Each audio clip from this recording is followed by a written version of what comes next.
Welcome everyone to Unspoken Podcast. I am Anna Paz, and today I'm going to be sharing an interview that I had with Helena Morais. Helena is an all-round creative. When I met her, she was writing and performing, and she created a play that really changed the trajectory of my journey. And now she's shifted her creative capacities into a different space that speaks about baby loss, which comes from a personal experience of hers as well. So I see all of these topics as something that is things that are unspoken, but we need to start creating spaces for that to be held as well, for us to embrace everything that we are experiencing and understand ourselves better. So enjoy this conversation. I'll leave all the links to Helena's work and her page, her Instagram, so you can support what she's doing and see what she's doing as well. And yeah, if you want to donate, I'll leave a link in the show notes. Please subscribe on YouTube, follow us on Instagram, and I hope you enjoyed the show. So today we have Helena Morais, a friend of mine, a mother of two, one on this side of the veil and one on the other side. She may have once called herself a spiritual storyteller, a writer, a performer, a creative in every sense. But since the stillbirth of her daughter, a new self has emerged, not in replacement, but I think as an expansion of all the gifts that she has been cultivating her whole life. Grief has become a portal. The language once used for performance is now a vessel for remembrance. Her children are an extension of her story, in the ways that she speaks, in the work that she creates, and in the spaces that she dares to hold open for others. And I know that it will be a gift for me and anyone listening to have you on the show today, Helena. So welcome. Oh, thank you so much. Thank you for having me here. That was such a warm welcome, like such a lovely introduction. I really appreciate you. I appreciate you being in my life and the way we met the first time around. And even though it's been such a long time since we last seen each other physically, it still feels the same.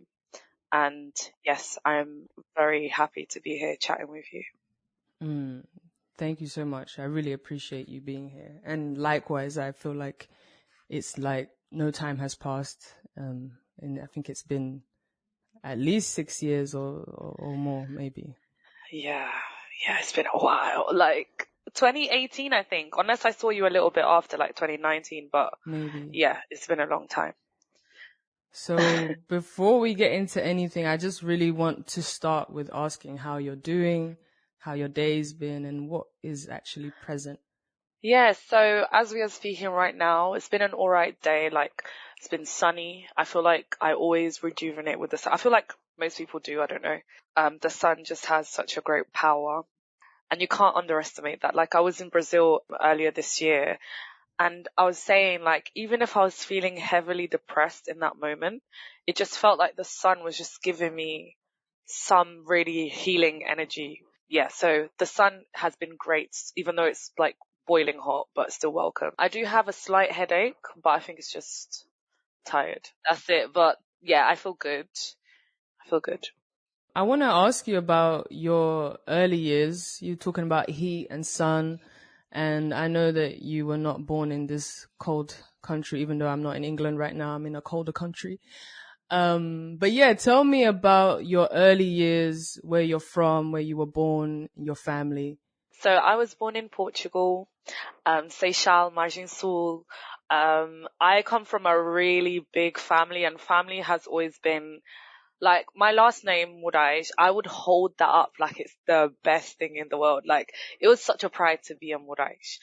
And I grew up living in close proximity to my grandparents. So I was always there all the time, and I pretty much grew up with my uncles and aunties.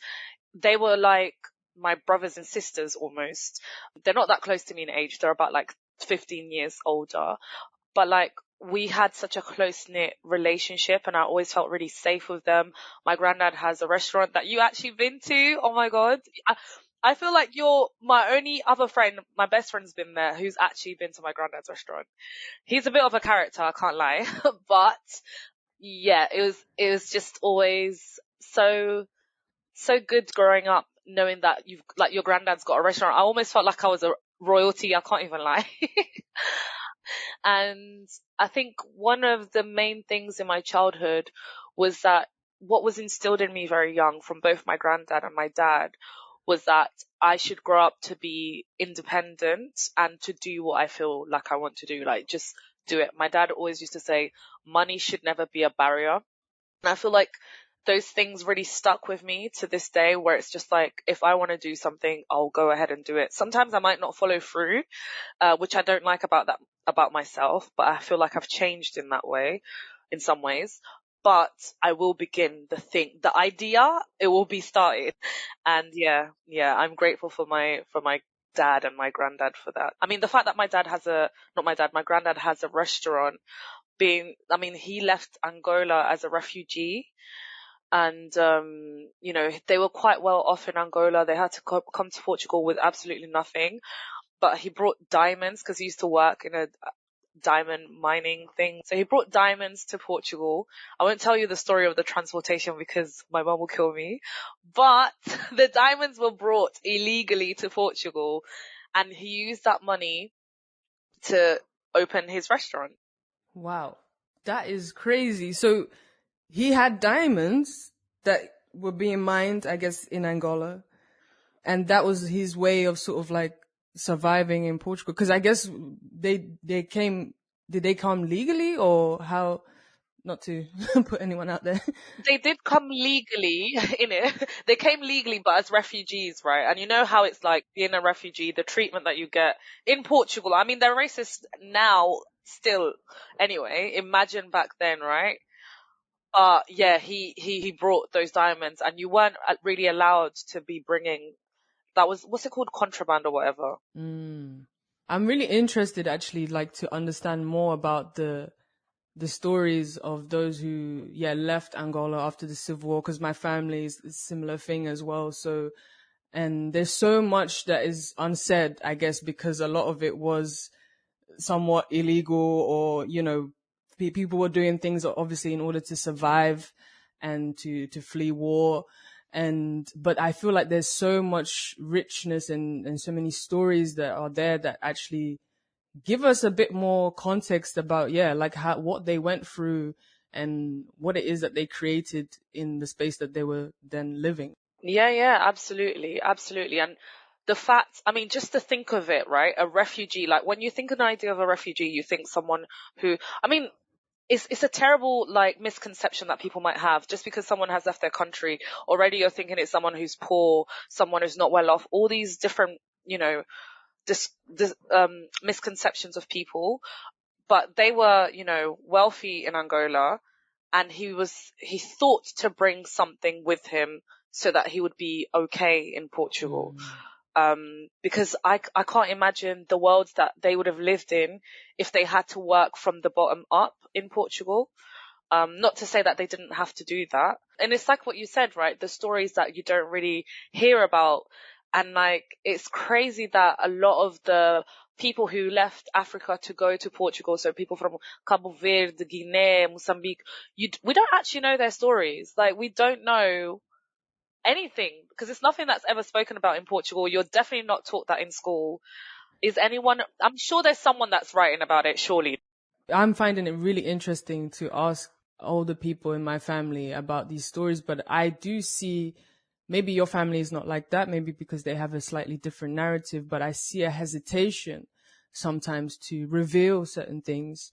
Obviously, sometimes they do reveal little bits and bobs, but I guess that is as a result of, the coming from colonization, whatever, the narrative was there that was super oppressive, and then coming into Portugal, you have to assimilate, you have to, you cannot be doing too much, you know what I'm saying? So I feel like there is still this deep-seated sort of thing in the back of their head that they can't really tell their story, or that they will be penalized in some kind of way. But I feel like it's needed. Yeah, I agree. There's always a hesitation to talk about the things from that then, or it's like, oh, let it go now, it's already happened. Like, even my dad sometimes, he talks about things like, because to leave Angola, they left during the war, and Angola had like, the war, it was almost 30 years of war, if I'm not wrong. It ended in the year 2000, 2001. And like, he talks about, seeing his friend, like one time was sitting next to him, or the next moment he's shot dead. But he talks about these things very much like, oh yeah, it's just one of those things that happen. And it's like, you haven't even really processed or allowed yourself to process these stories, because, I mean, you kind of can't really in that moment. And then, like what you were saying, people just sort of feel like they have to suppress. And when you go to a new country, you absolutely have to assimilate. And then that whole idea of not talking about stories just continues throughout. Like, no matter how many years it's been since you've left Angola, like, now you're in England, for example, you still feel like you have to assimilate. You still feel like you don't really belong in a country, and therefore your voice, you're not allowed to speak. Like, your voice doesn't really count. I was going to say something in Portuguese, but there's this thing where it's like, oh, we're in their country, so just get on with it. It's like, no, you're still a human being. You still have a right to say your truth. It's quite sad, actually. But then, isn't that interesting that they sort of instilled in you, or at least I see you as someone that does speak her story. Very much so. Everything that I've known about you is that you are constantly telling stories, and that speak to some aspect of yourself. So where do you think that, that has come from in your childhood, and why has that been something that you've been sort of cultivating in yourself? That's such a good point, actually, because now you took me aback, because I was like, yeah, like, how can if I'm a product of a family who feels like they can't really speak all of their truth and their traumas, how did I get here? I feel like my side of storytelling really came from like watching movies and wanting to be an actor. I feel like that's where it all started. And it started mostly from watching movies with my dad. Like, till this day, we pick a day and we're going to sit down and watch movies. And it could be like we watch one, or we're going to watch 3 in one day or whatever. And the movie that sticks the most with me throughout my entire childhood is Lion King. And I know that everyone loves Lion King, right? But the relationship I have with Lion King is very different to other people, I think. The reason why it really stuck with me is because this was my bonding with my dad. So the first time I remember watching Lion King, I must have been 5 or 6, and it instantly became my favorite film. And then we would always watch it. Like, it's the weekend, we're watching it together. It's the half term or holidays, whatever, we're watching it together. And that became kind of like our thing. And so, I don't know, I just feel like the idea of seeing something that's been written down and recreated into this imagined world really just liberated you to be in this world of freedom, and you can be whatever you want to be. I just really identified with that. I don't know if you watch Morangos com Açúcar in Portugal. Yes, I have. So that was my like, oh, I'm going to be an actor, because I used to watch this and I was like, yeah, I'm going to be on that show. And I remember the first year that I ever saw that they were doing castings was the same year that I had to come to England. And I was just so angry, because I was like, oh my God, this is my chance to do some, like, I'm going to do an audition. I'm going to get this. And then I didn't. But then when you really think about it, looking back, my dad always used to say this. He would be like, why is there no black people? Why is there no black people? So I'm thinking, even if I did audition, would I have gotten in? Probably not. I mean, they ended up having black people a lot later, but it's always a token. But then what made you sort of think about creating stories then? Like, when did you go to that particular path? Yeah, because I always used to see things as separate. So like, an actor is an actor, and therefore you do not know how to write, and you shouldn't write, and that's for someone else. So the writing came a little bit later. It came in secondary school. And really it was like, how like in drama you're given tasks to do and you're supposed to write. And then we did a task which was like free writing, or is it called free writing? I think it's called free writing, or there's another term. And she was like, don't think, just write. And I think anyone can actually write. Like, writing is just, it's an expression of you, and not train yourself, but if you do it regularly, you're just going to get better. Like writing is just speaking, but on paper, I think. And then obviously I went on later and, in 2016 when I started doing a lot of theatre stuff and auditioning. And when I was auditioning for drama schools, I was really annoyed at everything that I was reading was always the same. Like, it didn't really have black characters. And then when it did, it was always stereotypes. And I was like, why can't I find anything that is just like a black person living their life? Like, why does it always have to be the same? Like, something about violence, something about a single mom struggling. It's always like, not to say that these stories don't exist, because they do. They are real stories of real people. But there's also other things that we go through that should be spoken about. And then later, much later, I started to notice how our stories, like Lusophone stories, were not there at all. And obviously I get it, like we're in an English speaking country. But even then, when you look at like Portuguese literature, it's very rare to see empowering stories of black women. So then I was like, yeah, I think it's time to step into that. And then you did write something that was focused in that way, that where we met, actually. I think that was the first one, right? Or did you write anything before that? Well, I wrote like mini things, but that was the main thing. Like, that was the first time I wrote a full-blown play. Can you share a little bit about Firecracker and capoeira and how you came to making this piece of work? Yeah, of course. So it all started when so this was what year? Was it 20? Oh, I can't remember what year Misty came out. I feel like that was the play that triggered everything. Did you watch Misty by Arinze Kene? No, I didn't. No, I didn't. Oh. I named my son after this guy, Arinze. Like, it was sensational. It was basically, I think I've got it here somewhere, or maybe it's at my house. But it was so beautifully written. It was about gentrification in London, and it's one character. He's just on stage talking rap, it was like rap. He was singing. It was just such a kaleidoscope of what it's like to live in London. Like, the way he did it so brilliantly. You're seeing all these different characters come to life and how things affect them in London, how gentrification is affecting and pushing people out. Just really beautiful. And when I saw that, I was like, wow, I want to do something like that. So then, at that time on Twitter, I saw the opportunity to be part of the Oval House, which is now called the Brixton House. I applied. I showed them the idea. So I knew that I wanted to write about Queen Njinga. That was the thing I knew that I wanted to do, because, the whole time I was like, how do I bring Lusophone experiences to the main stage in London? So then I started doing some research. I bought like a kid's book version of Queen Njinga, just so I had like the bite-sized understanding of what her story was. So I read through that, and then that's where I heard about Zumbi. Yeah, Zumbi. At the end of the book, it said that's how capoeira went into Brazil, because some of Queen Njinga's like warriors who'd practiced a type of capoeira, which now I forget the name, you might know. Ngolo? Yes, that's it. Perfect. Love it. I love that you remember all this stuff. It's all gone from my head. So yeah, and then it went to Angola, to Brazil. So obviously there's different origin stories to capoeira, but I stuck to that one. And I was like, okay, this is the idea. Like, capoeira and Queen Njinga, let's marry that together. And also that had been the year where Marielle Franco had also passed away, and I was really drawn to that story. And I was like, there's something about these two women that feels very connected.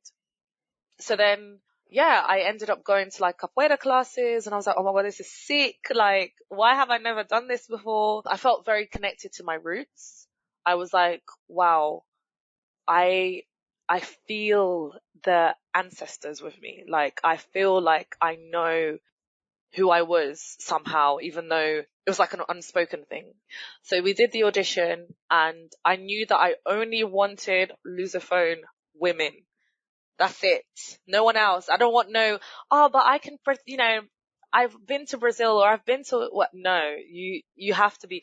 And it was such a beautiful turnout to see all these women from all different like sides of Africa, and Brazil as well, who had been colonized, countries that had been colonized by Portugal, right? And just seeing everyone in their power, seeing you in your power, and like everyone had such incredible gifts. And if I could have everyone on that stage, it would have been so powerful. It would have been so powerful, honestly. I liked the idea of like transcending space and time. So we saw a little bit of like Queen Njinga, what it was like in her time frame when the Portuguese were trying to, claim Angola. And that woman fought. She fought for 80 years and they could not do anything because she had so much strategy, against them. And then I wanted to connect Marielle Franco, but I wanted to be very careful with Marielle Franco because obviously she's someone who just been murdered or assassinated not too long ago. So I didn't want to necessarily use her name, because I didn't want to disrespect anything about her person. So I used another name, and the whole point was that these two women are like the heads of movement. I mean, Marielle Franco, she was a lesbian black woman and the first councilwoman in Rio de Janeiro. Think about it, like the first black in Rio de Janeiro. Why am I saying Rio de Janeiro with like an English accent, please? Lol. But yeah, so I just wanted to honor that. And at the end, I thought it was really beautiful that we made sure to say her name. And I feel, yeah, we said her name and we said presente at the end. Are you seeing the connections already with my life where I am now?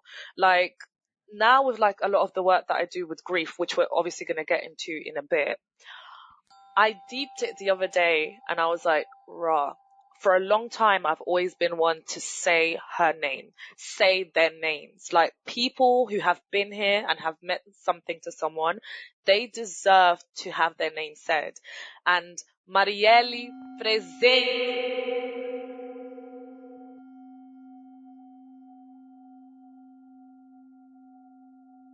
So that year after the play, obviously I don't know if I was quite explicit with the play being very rooted in capoeira. There was capoeira performances throughout and that was like the connection between Queen Njinga and Marielle Franco's character. But the producer of the play, she's Brazilian from Bahia, and she invited me to go to stay at hers in Brazil. So January of 2020 to February. I've never had any interest going in Brazil before, but obviously now that I know what capoeira is, I'm like, yes. And the only place I want to go to is Bahia. Like I can't, I don't want to go anywhere else. So yeah, I went, and yeah, honestly, like immediately I felt like I belonged. Immediately, like I've never felt that before. Like here in the UK and growing up in Portugal, I've always felt like the odd one out. Like I felt like my hair just doesn't suit these people, and people always have something to say about, our hair. My complexion is too dark, all of these things. And when you're young, you kind of compare yourself and all this kind of stuff. But that was the first time where I was like, wow, I'm beautiful. I'm beautiful in my skin. Because the day that I went, there was a Beleza Negra, which means obviously black beauty. And it was this event to celebrate women. It's a bit like a pageant show, right? But I liked it for the fact that, it is honoring and upholding black women who otherwise in society do not get that. Everywhere I looked, like I'm seeing myself reflected. I'm seeing posters and things like that. And everyone had their natural hair. I was like, where am I? Like, am I in Wakanda or something? It was just like, it felt like I was in a different world. And yeah, people just are so open and free. And also there was this energy. There was this energy that I even called my dad and I said, I'm not religious. I'm very spiritual. I'm not religious. But I called my dad and I was like, I can feel God everywhere.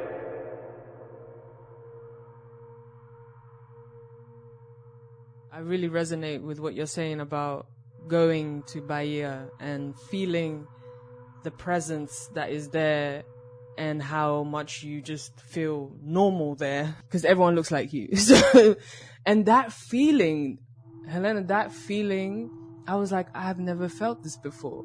I have never felt at peace in the space that I dwell in, and part of the majority. And of course, you still feel like in England, regardless of where you are. You're in England. Do you know what I mean?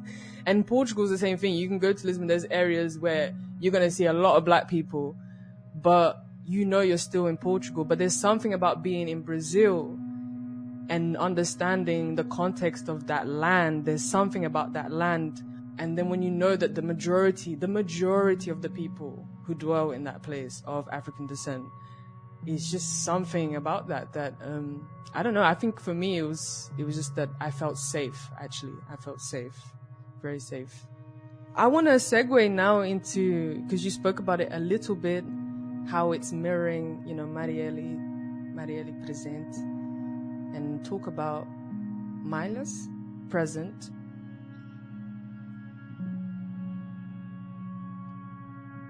So basically, for me, it starts with it being, this is how I get to parent my baby. This is the only way, the only expression that I have found, because after having given birth to her and she was stillborn, months after that, I was sort of trying to understand, like, how am I going to really live my life without the baby that I have?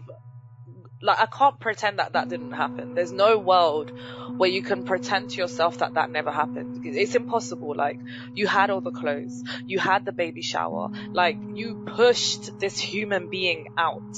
So there's no way that you can just be like, yeah, okay, it's just another thing.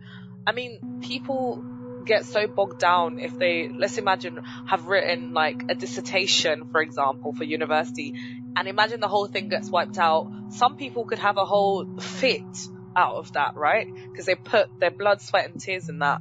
Well, I was growing a human being, so how the hell do you just move on from that? There's no such world. And I know that some people are forced into doing that, which I think is unfair, and they have found their own different ways of coping, surviving even. But this has been mine. Like, it is parenting, and every single waking moment I think about the fact that my daughter died. Every single, like, there's not a second where that thought doesn't come away. I'll be sitting on the tube and I was like, oh yeah, she's died. Like, I'm looking at someone walking with a baby, and yes, I've got my son, but I still have my daughter who died. So if every single waking moment that's what's happening in my head, then every single waking moment I need to make sure that I'm doing something for her. So it started off, actually, I didn't know what I wanted to do, and I would just like light candles for her, because that was like the only thing that I could see that could be done, because there's like Baby Loss Awareness Week, and that's usually in October, and what people do is that they light a candle. So I was like, okay, then I'll do that. So, I mean, actually, I started doing that before I saw Baby Loss Awareness Week. I started doing that from the moment I got back home, and it was lighting candles every single day, lighting a candle. I made my own candle. Like, I literally went on YouTube, how do you make a candle? And my grandma in Portugal, she would always make her little candles with like oil. And so I learned how to do that. And then when I had my son, on my Instagram, I kept getting like loads of ads on personalized storybooks. So I brought him one because obviously his name is not a common name and he's a little black boy. So I was like, obviously I need to get him something that represents him. So the book was called When I Was Born, which is when Arinze was born. After getting that book, oh my days, I read it to him. He was only little, so he was even paying attention. Like, he was probably sleeping or whatever. I read that to him, and then I was just like, started crying. I started crying because I was like, I will never have this memory with my daughter, ever. And then the next thought that came was like, well, I could have that with her. I could make it. Before I actually had that thought of making it, I contacted the company and said, do you do books for babies who have passed away? And then they said, no. We've got a book which is when so-and-so forgot their name. But to me, that's not enough. Like, it's not enough to just put her name in any book, and a book especially that doesn't acknowledge the fact that she's not here. So I was like, yes, I'm going to do it. I'm going to write a book, not just for me, but for other parents. So a personalized book was always the idea. Something that acknowledges the fact that she was here and now she's not, but allows her to live on in this world. That's what this has become. And I have been able to connect with so many incredible families in America, families in Canada. Like, it's just been so incredible to actually find a community, a village. And I'll always say this because people always talk about a village when you're about to have children. Like, oh, you've got to have the village, which is true. That's what, would have been done years and years and years ago, right? You're supposed to have people there to support you, to give you respite. People forget that you still need that when your baby dies, because people just disappear because they don't know what to say, they don't know what to do, but you still need a village. And so I'm so grateful for the village that I found online. I just wish that my physical village at home would have been present. Not saying that my parents weren't, but I mean, like, my family. Remember what I said at the start? Like, family was like here. The name Morais meant so much to me. And I just felt like that wasn't really present. And the reason why I made this book as well was to bridge a gap. So where family and friends don't know what to do or say, okay, you can come to my house and gift me something that acknowledges my baby. You can come to my house and just sit with me. You can come to my house and bring food. You can come to my house and clean. Like, those acts of service and remembrance mean so much. Was there something specifically that you wanted that people didn't do in the beginning, or I guess in the first few weeks or months of your loss? Were they able to do that now with a bit more understanding, or is that still something that is a bit severed with some people? So I feel like, okay, so I've just given birth now, right? It's been a few hours, 3 hours. The first immediate phone calls from my family, I mean, obviously my family are in Portugal, so they couldn't be here physically. And I know people don't know what to say sometimes, but I just didn't appreciate some of the comments, which was like, oh, God knows everything. Oh, you're only young, you can have other children. Oh, that makes me sick. And stuff like, I was actually saying I want to die. And it's like, oh, don't do that. No, why? Well, don't say stuff like that. And just not understanding where I am coming from. So then one particular moment really got me was when, my auntie, the one that's closest to me in age, I think it's the 7-year gap that we have, we grew up like sisters. My mom took care of her. Like, she would sleep over at my house. My mom was basically her mom, essentially. She calls my mom mom. I did not hear from this woman. Day 1, day 2, day 3. And the whole time I'm just thinking, when am I going to hear from her? When am I going to hear from her? Now, my daughter died on the 29th of December of 2022. So this means it's 2 days before New Year's. Now, for whatever reason, in the family group chat, there must have been a conversation from before, and she probably only saw it later. And it was something funny or whatever. And she like put a laughing emoji. And I remember seeing that. I was like, rah, so you haven't contacted me, but this is what, okay, cool. So then my dad was like, your niece is in hospital and you haven't said anything. And then she contacted my mom and she texted her and she was like, oh, I don't know what to say. Time heals everything. Like, just give it time or whatever. And then when she contacted me, she didn't call me, but she texted me. I can't even remember our conversation, to be very honest with you. I can't. But the thing is, like, you are supposed to be like this with me. You're my tight family. My child has died. Like, do you understand the severity of that? Like, Anna, family from Angola who I have never met, ever met. Like, I don't know these people flesh for flesh. One auntie from Angola called me from her son's WhatsApp, and she sat and cried with me on the phone. And I'll never forget that. I'll never forget that. Since the work that I've started doing, I'm very vocal about the fact that, like, listen, when it's my daughter's birthday, message me. And I'm not saying friends, actually. I don't care too tough if friends don't. Especially, like, if I haven't spoken to someone so long, whatever. But family, that is your duty, that is your responsibility, because every year I always call and I message when it's your children's birthday, like I would call you so that I could speak to them. And not once has anyone ever done that. None of them. And last year I was waiting for that. And then I was like, okay, they didn't do it. So I removed myself from the family group chat and I haven't been there ever since.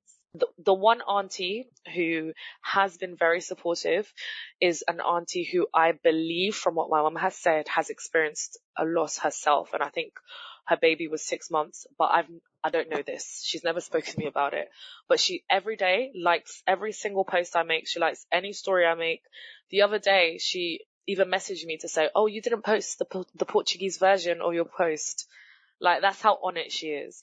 But she hasn't expressed to me her loss. So But then I see that shift that you say, that shift from people close and even the individual sometimes to now get on with life, to now put away everything that reminds you of that loss and that grief. But how did you manage to hold your grief and continue now, even now, to use it as a tool to create space for other people as well? Like, yeah, what was the thing that sort of that was instilled in you that, you know, you have to continue to say her name, to remember her? I think the biggest misconception of experiencing loss, especially that of a child that never got to live on the outside, but you've experienced everything internally, right? Is that you have to let go or move on. Like, and I think that's something that's instilled on others onto us. And then, like you said, like some people will take that and then they feel like that's what they have to do. But actually you move with, and I feel like there's more power to yourself because, I mean, really we're all just surviving. I think it's just survival mode. It's very different to lose a baby who didn't get to make it here to losing someone who has died later, because we got to make those relationships. We got to make those memories. We don't have to hold on to their death, for example. Whereas a baby here who we never got to see, you know, this is all we have, so we should be allowed to still include them. Like, they are still our family. And it's crazy to me because at the end of the day, especially like in Africa, speaking about your ancestors, if you're not doing that, you're actually being hella disrespectful. So how the hell am I not going to speak about my child? And I think that that was something that was instilled in us when the missionaries came with Christianity and all that kind of stuff. That's what I personally believe. Like in ancient Egypt, for example, if you are not writing about or have in writing like the people who have passed away, you're not allowing them to have an afterlife. Whereas now, apparently having pictures of them, you're not allowing them to rest in spirit. Like, what kind of joke is that? Especially when you have pictures of Jesus all over your house. I'm not even trying to be disrespectful. I just remember my auntie came to my house one time and she saw a picture of Mila and she was like, "Oh, I can't even look. I can't even look. You're not letting her spirit rest." And I'm thinking, but you guys, you know, have ornaments and things of Jesus. Is that not letting his spirit rest? Like, make it make sense to me, please. So there's this thing that people call the cultural clash in, when someone experiences stillbirth, where it's like, stillborn babies are evil, they're bad luck, you're not supposed to spend time with them, you're not supposed to bond with them. And actually, I'm currently going to try and start a petition to say that the right of bonding with your baby should be a choice that needs to be given to you, and to not do so is against human rights. I personally think, from what I have seen, and there is a study to back this, that if you do not get the chance to see your child and bond with your child, it is much worse on your mental health. Like, either way, you're going to be fucked, really. The grief is bad. But to not see your child, to take your baby away, that chance, you're always going to be like, what could they have looked like? What was this? I have a cousin in Brazil, so my husband's cousin, and she experienced the stillbirth of her son, Arthur, a few months before Mila. And she was like, they took him away straight away, put him in a bag. The only picture she has of him is his eye, like closed eyes through a bag. How is that okay? You know? So I feel like the only reason, how have I been able to move through, like you asked earlier and I didn't really answer, it's the only way I can. Because I don't know in what headspace I would have been, to be very honest with you. If I didn't speak, I can't even begin to imagine who I would have been. And then I can't lie as well. There are intersections to losing a child, just like there are intersections to like everything in life. And like when you losing your first child leaves you in an isolated place that I can't even describe. And then immediately after losing Mila, I became pregnant again, and then I had my son. And obviously now having my son, I have that responsibility to keep living. But before having him and having just lost Mila, it's a very difficult space to be because you really want to die. Like, I wanted to, after having her in the hospital, I lost a lot of blood and I was almost going to die. And I didn't want them, I did not want them to give me a blood transfusion. Like, I was so welcoming of death. Like, why am I going to be here? What's the point of continuing if my child isn't here? Like, that's really the headspace that you're living in, especially when it's your first child. Like, either way, it's going to be like that, I think. But you don't have anyone. Like, you're literally, you don't, it's mad. I can't even believe I went through that. Like, it's so crazy. You just come home and you're like, yep, that's it. What was the aftercare like? I know that Black women are more likely to experience pregnancy loss or complications. And I really want to understand how race also sort of like shapes the experience that you have before and after the loss. So, you know, how you're being taken care of. How do you feel that you're heard, you know, fully in everything that you're feeling and experiencing? It's a shambles because, first of all, you know, it was my first pregnancy. There's nothing I don't know what I don't know, but everything I'm having to learn through an app, because I thought, you know, they're going to be telling you all this, that, and the other. You're going to be having loads of appointments. Da, da, da. You're having appointments once a month or something like that. I went to my local hospital, and from my interaction with them, immediately I was like, yup, I'm not giving birth here. I'm just going here for the appointments because it's close. But on the day that I start labor, we're going to make sure that we go to the other hospital. And throughout that pregnancy, it was, Anna, when I tell you it was a swimmingly beautiful, healthy pregnancy, there was no issues whatsoever. Okay. It was bliss. I literally said, am I even pregnant? Because this is easy. But there are things that the reason why the care is so bad is because it's not personalized, period. Like, if you know that Black women are 6 times more likely to get preeclampsia, you better make sure you're telling every single Black woman, these are the signs of preeclampsia. If you have a headache, if your blood pressure is above 120/90, if there's protein, in your urine, if you're getting blurry vision, then these are things to watch out, because guess what? Preeclampsia is fatal. You will die and your baby will die. Okay? Like, obviously not scare them like that, but educate them. It's not about scaring, it's about education. Like, make it personal to that person each time, and they don't do that. And that's why we are dying more, and that's why our babies are dying more, because it's just one shoe fits all. And the thing is, it's so ingrained in the system that it's other Black people doing that to you. They're not really going into detail. They don't care. I had protein in my urine 3 times. Each time I asked, what does that mean? I was 10 weeks when I had protein in my urine. What does that mean? I'm not getting an answer. They're just saying, oh, just do another test. Do another test. I did 3 tests until it came no more protein. At no point did I understand what it was. I did Google it, but you know, Google was just giving me so many things. I was confused. Is protein meat? That's literally what was going in my head. Does it mean I'm eating too much meat? No, it's not. And so when I was 36 weeks and 5 days, you know, I've only got 4 weeks left. I've only got 1 month left until she's born. And one thing I don't really say is pregnancy loss. I always say baby loss, because for people listening who haven't experienced this, I think when they think about someone losing a child, they just, especially when they just think it's a miscarriage, right? And not to say that miscarriage isn't a terrible loss as well, but to give birth to a full physical child is different. And I'm not saying that, you know, because each loss is a loss regardless. But what I am saying, people need to realize that this is a full blown big baby. Like, this is a child. This is, you know, she was a big child as well. Like, she's got her fingernails, she's got everything. She was ready for the world. She was ready for the world. So, you know, her death was preventable. And that's what pisses me off, is that a lot of these children, babies who are dying, their death is preventable.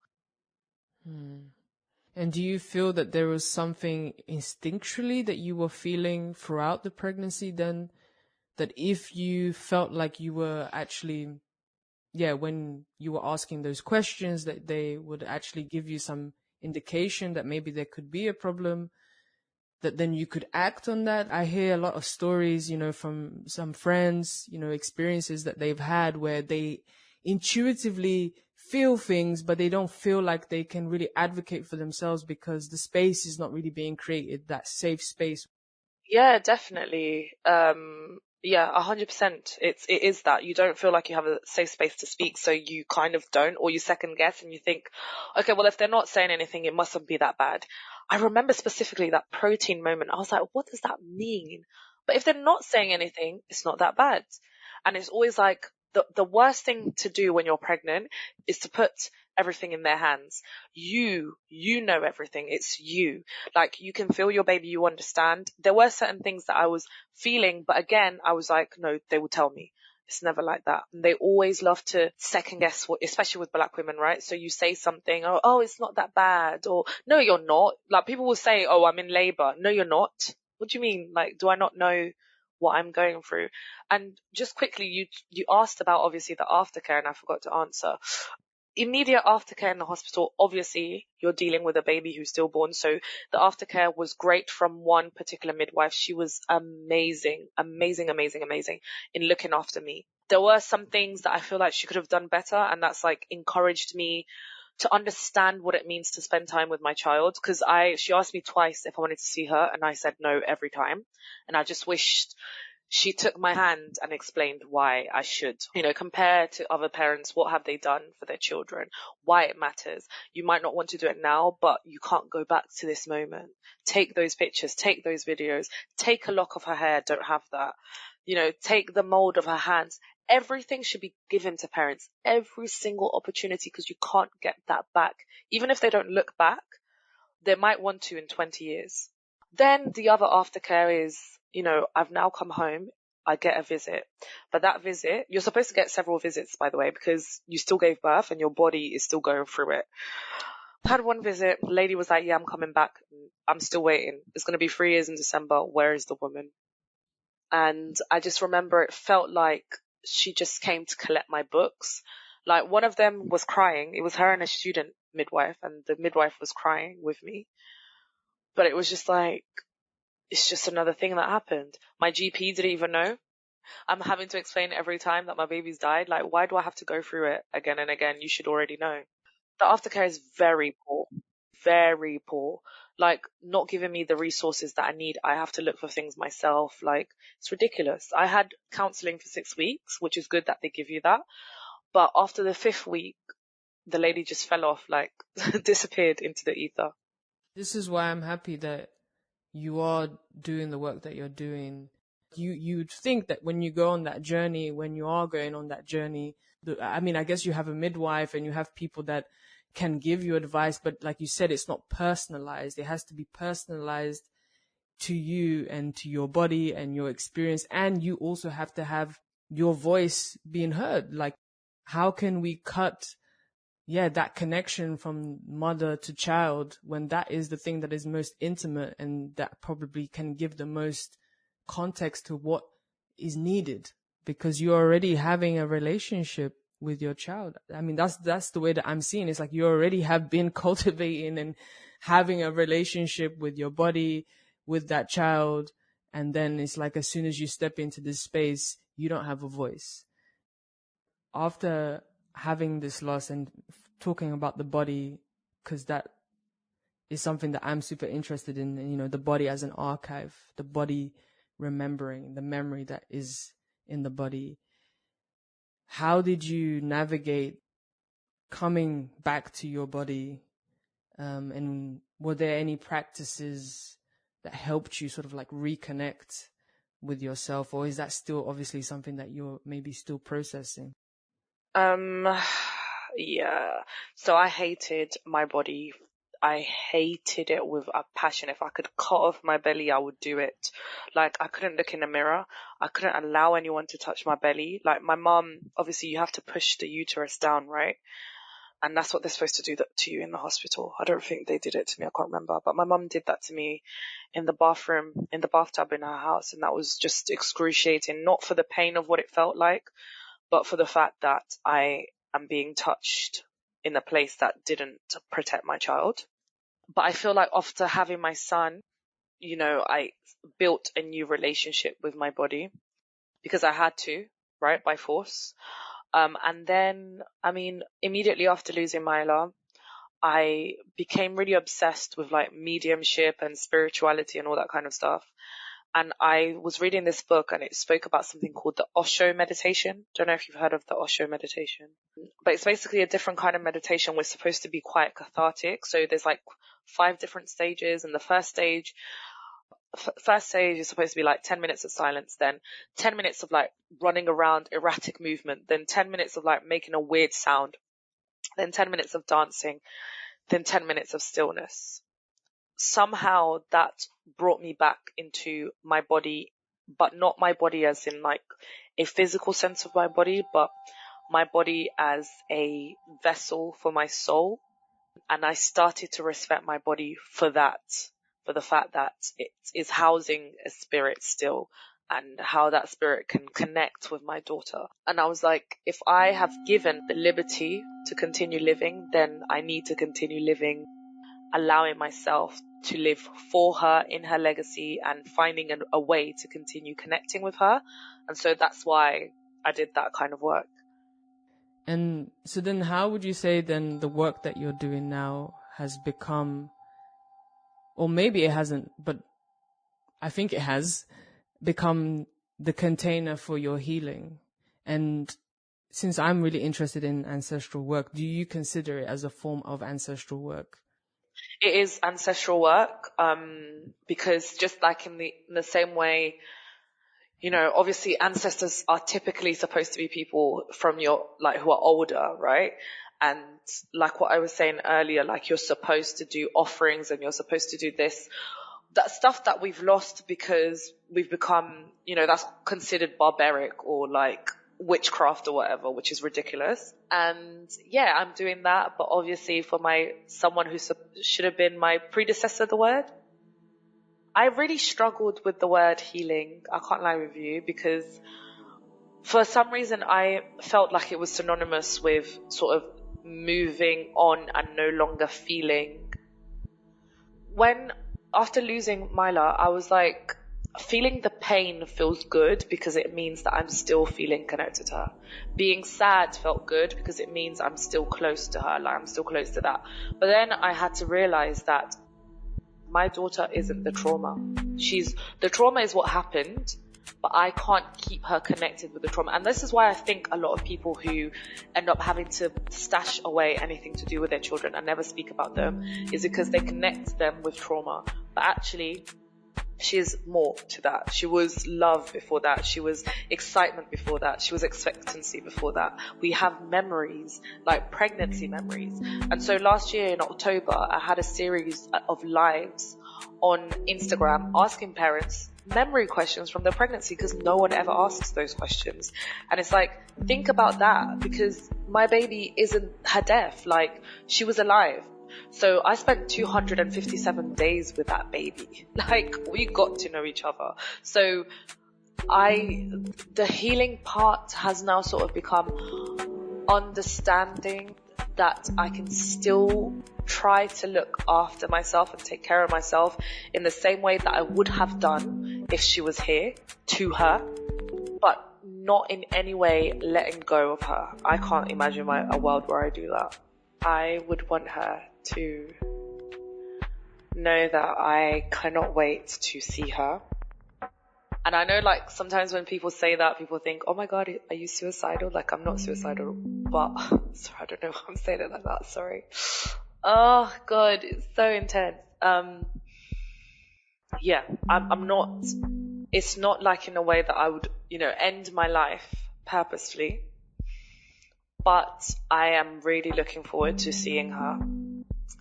And I really wished that we got to spend that time together, because I don't know, I feel like having a little, I was really looking forward to looking after her as a little black girl.